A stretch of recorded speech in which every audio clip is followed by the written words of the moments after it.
RDT వ్యవస్థ అనంతపురం జిల్లాకు ఒక వరం.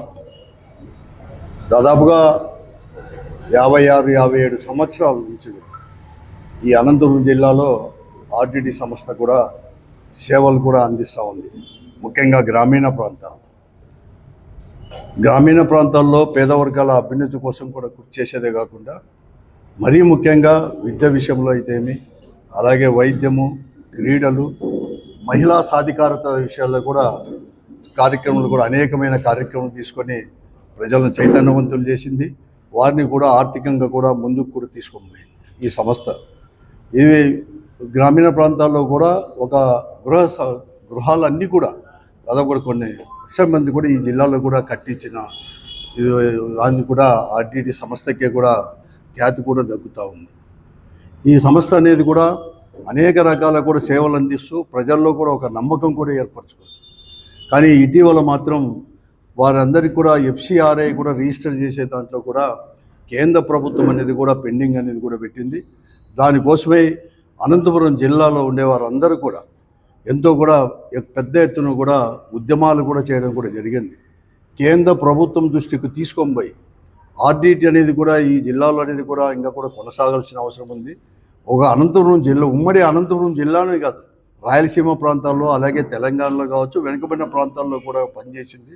వాటి సేవలు అనేది కూడా ఇంకా కూడా నిర్వమానంగా కూడా ముందుకు పోవాల్సిన అవసరం కూడా ఉంది. కాబట్టి వెంటనే FCRA కూడా రిజిస్టర్ చేయాలని చెప్పేసి కూడా పెద్ద ఎత్తున కూడా ఆందోళన కూడా ఈ జిల్లాలో కూడా చేపట్టడం కూడా జరిగింది. అనేకమైన కార్యక్రమం ప్రజా సంఘాలు కావచ్చు, రాజకీయ పార్టీలు కానీ అన్ని రాజకీయ పార్టీలు కూడా వారితో పాటు కూడా ఆందోళన కూడా పాల్గొనడం జరిగింది. దాంట్లో భాగంగానే అనంతపురం జిల్లా వైఎస్ఆర్ కాంగ్రెస్ పార్టీ ఆధ్వర్యంలో కూడా కార్యక్రమాలు భాగస్వామ్యం, అంటే ఇతర సంస్థలు ఏదైనా కానీ ప్రజా సంఘాలు వాళ్ళు చేసే దాంట్లో కూడా పాల్గొనేదే కాకుండా ప్రత్యేకంగా కూడా కళ్యాణ్ దుర్గంలో కూడా అనుకున్నాం లాస్ట్ ఇయర్ మేలో కూడా పెద్ద ఎత్తున ఒక బైక్ ర్యాలీ కూడా తీసుకోవడం జరిగింది కూడా రంగయ్య గారి ఆధ్వర్యంలో కూడా. అలాగే జూన్లో కూడా 16 రోజులు, జూన్ 4వ తేదీ నుంచి 19వ తేదీ వరకు కూడా వైఎస్ఆర్ కాంగ్రెస్ పార్టీ ఆధ్వర్యంలో రంగయ్య గారి నాయకత్వంలోనే అక్కడ మాజీ పార్లమెంట్ సభ్యుడు, మా పార్టీ సమన్వయకర్త, నియోజకవర్గ సమన్వయకర్త కూడా ఆధ్వర్యంలో కూడా 16 రోజులు కూడా పాదయాత్ర చేసి, అంటే ఇవన్నీ కూడా ఎందుకు చేశామంటే కేంద్ర దృష్టికి తీసుకొని పోవాలని చెప్పేసి పెద్ద ఎత్తున ఉద్దేశించడం. మళ్ళీ తర్వాత వేలాది మంది కూడా ఒక అనంతపురంలో కూడా పేదలందరూ కూడా, మహిళలు ముఖ్యంగా కూడా, వారందరూ కూడా ఆర్డిటి సంస్థ అనేది లేకపోతే మా బతుకు అనేది కూడా ఉండదు. ఈరోజు అనంతపురం జిల్లాలో ప్రభుత్వానికి సమాంతరంగా కూడా కార్యక్రమాలు, అభివృద్ధి కార్యక్రమాలు ఇవన్నీ తీసుకొని నడిపిన సంస్థ, ఏకైక సంస్థ ఆర్డిటి సంస్థ. కాబట్టి ఆ సంస్థ అనేది కూడా మాకు అవసరం అని చెప్పేసి వేలాది మంది ప్రజలు కూడా వచ్చి అనంతపురం జిల్లా కేంద్రంలో కూడా కలెక్టర్ గారికి కూడా ఒక ప్రొఫెషన్లో పోయి కూడా మెమరాండం కూడా ఇవ్వడం జరిగింది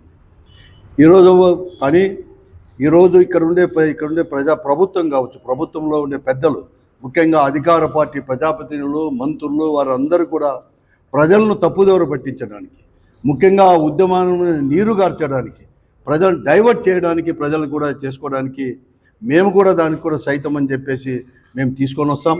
ఇప్పుడే కేంద్ర ప్రభుత్వంతో మాట్లాడాము, కాబట్టి వాళ్ళు ఇస్తామని చెప్పారు అని చెప్పేసి కూడా నారా లోకేష్ గారితో కూడా ఇదే కళ్యాణ్ దుర్గంలో కూడా వాల్మీకి విగ్రహ యొక్క ప్రతిష్ట ముందు కూడా ఆ రోజు కూడా బహిరంగ కూడా కనకదాస్ దాంట్లో కూడా బహిరంగ కూడా చెప్పించడం కూడా జరిగింది. వీరే కాదు, ఈ జిల్లాకు చెందిన మంత్రులు కేశవ్ గారు కావచ్చు, లేకుంటే సత్యప్రసాద్ గారు, ఆయన కూడా భారతీయ జనతా పార్టీ దాంట్లో కూడా చాలా ప్రముఖుడు, మంత్రి గారు కూడా, ఆయన కూడా చెప్పడం కూడా జరిగింది. వారు స్వయంగా ఆర్డిటి సంస్థ దగ్గర పోయి మాంచు ఫెర్రర్ గారిని వాళ్ళ ఆఫీసులో కలిసి మేము తప్పకుండా తీసుకొని వస్తాం, కేంద్ర ప్రభుత్వం కూడా ఒప్పించామని కూడా చెప్పడం కూడా జరిగింది. కానీ ఇంతవరకు మాత్రం ఆ ఉద్యమాన్ని నీరు గార్చేటట్టు చేశారు. అదిగో రేపో మన్నాడు వస్తుందని, ఒక వారానికి వస్తుందో నెలాఖరుకు వస్తుందో అని చెప్పి చేశారు. కానీ ఎక్కడ కానీ అటువంటి జాడ అనేది కూడా లేకుండా పోయింది. అంతేకాకుండా మిస్లీడ్ కూడా చేశారు. దాన్ని రిజిస్టర్ చేసి దానికి బదులు కొత్తది ఒకటి అప్లై చేసుకోమని కూడా చెప్పడం జరిగింది. ఆ కొత్తది కూడా అప్లై చేసుకొని అన్నీ కూడా ఫార్మాలిటీస్ కూడా ఫుల్ఫిల్ చేసినా కూడా ఈ పొద్దుడి వరకు కానీ రాకుండా పోయే పరిస్థితి వచ్చింది. ఈరోజు ఆర్డిటి సంస్థ అనేది కూడా ఏదైతే వారు సేవ చేస్తున్నారో, ముఖ్యంగా వైద్య విషయంలో కానీ దాంట్లో చేస్తున్నారో, దాని ఖర్చులు భరించడానికి కూడా ఆ సంస్థ దగ్గర డబ్బులు లేక ఆస్తులను కూడా ఈరోజు కూడా అమ్మడానికి కూడా ఈరోజు అడ్వర్టైజ్మెంట్ చేసే స్థాయికి చేరుకున్నా కూడా ఇంతవరకు కూడా స్థలం లేదు. ఇదిగో అదిగో రేపు వస్తుంది, మన్నాడు వస్తుంది, అయిపోయింది, ఆర్డర్ అయిపోయింది, కంప్లీట్గా అయిపోయింది, ఇంక హోమ్ మినిస్టర్ దగ్గరికి వచ్చింది ఫైల్ అని చెప్పడానికే ఈ జిల్లాలోనే ప్రజాప్రతినిధులతో పాటు ముఖ్యమంత్రి చంద్రబాబు నాయుడు గారు అటువంటి విషయమే చెప్తున్నాడు. చెప్పారని చెప్పేసి ఈ జిల్లాకు చెందిన ప్రజాప్రతినిధులు కూడా చెప్తా ఉన్నారు. అంతెందుకు నిన్న కావాల్సినోడు మన కళ్యాణదుర్గ శాసనసభ్యుడు సురేంద్రబాబు గారు కానీ, అలాగే రాయదుర్గం యొక్క శాసనసభ్యుడు కాలువ శ్రీనివాసులు గారు కూడా అసెంబ్లీ సమావేశంలో ప్రత్యేకంగా ముఖ్యమంత్రి గారు చెప్పాం, తప్పకుండా కూడా హోమ్ మినిస్టర్ గారికి కొన్ని అప్పుడే మాట్లాడాను, ఇస్తామని చెప్పారు, ఇంకా కూడా తీసుకొని వస్తామని చెప్పేసి ఇక్కడ అనేది కూడా పత్రికలకంతా కూడా న్యూస్ పంపించి వాళ్ళ ఫోటోలు పంపించి ముఖ్యమంత్రి గారితో చెప్పేసి మరొక మారు ఎందుకు చేశారని చెప్పి ఆలోచిస్తే మళ్ళీ 10 రోజుల కిందటి నుంచి కూడా ఈ జిల్లాలో ఉండే ప్రజా సంస్థలు అవిను రాజకీయ పార్టీలు అందరూ కూడా కలిసి కూడా మరి కూడా ఉద్యమం కూడా చేపట్టాలని చెప్పి ఏదో రకంగా చేపట్టాలని చెప్పేసి ఆందోళన కార్యక్రమాన్ని కలెక్టర్ ఆఫీస్ దగ్గర అవన్నీ ప్రారంభించాక చాలు వెంటనే ప్రజలను డైవర్ట్ చేయడానికే ఇవన్నీ కూడా చేస్తూ ఉన్నారు. ఆర్డీటీ సంస్థ వలన లేకపోతే రిజిస్ట్రేషన్ కాకపోతే ఆర్డీటీ సంస్థకి ఏం పెద్ద నష్టం కాదు, ఇక్కడ కాకపోతే ఇంకోసారి చేస్తారు, కానీ ఈ జిల్లా ప్రజలకు నష్టం.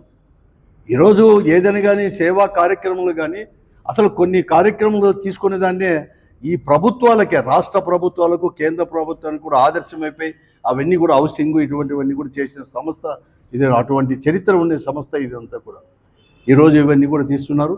కాబట్టి ఈ పరిస్థితుల్లో వెంటనే కూడా చేయాలని చెప్పేసి కూడా మరొక మారుకు డిమాండ్ చేస్తున్నాము.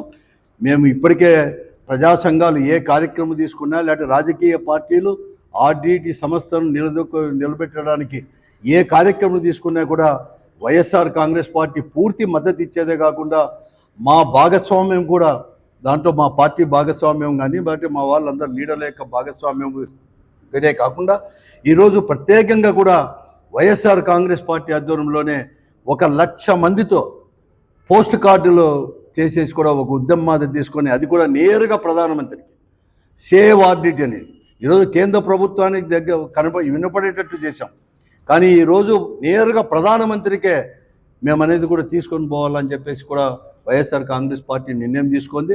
మొట్టమొదటిగా కళ్యాణదుర్గ నియోజకవర్గం నుంచే ఆ కార్యక్రమాన్ని కూడా ప్రారంభిస్తున్నాం. రంగయ్య గారి యొక్క ఆధ్వర్యంలో అక్కడ చేస్తున్నాం. వచ్చే నెల 10వ తేదీ నుంచి కూడా మేము అనేది కూడా ఈ కార్యక్రమం కూడా మేము తీసుకొని పోతామని చెప్పేసి కూడా చెప్తున్నాం. నేను ఒకటే హెచ్చరిస్తున్నాను, ఈరోజు కేంద్ర రాష్ట్ర ప్రభుత్వాలకు కూడా ప్రజల యొక్క భావోద్వేగాలతో ఆడుకోవద్దని చెప్పి నేను కోరుతా ఉన్నాను.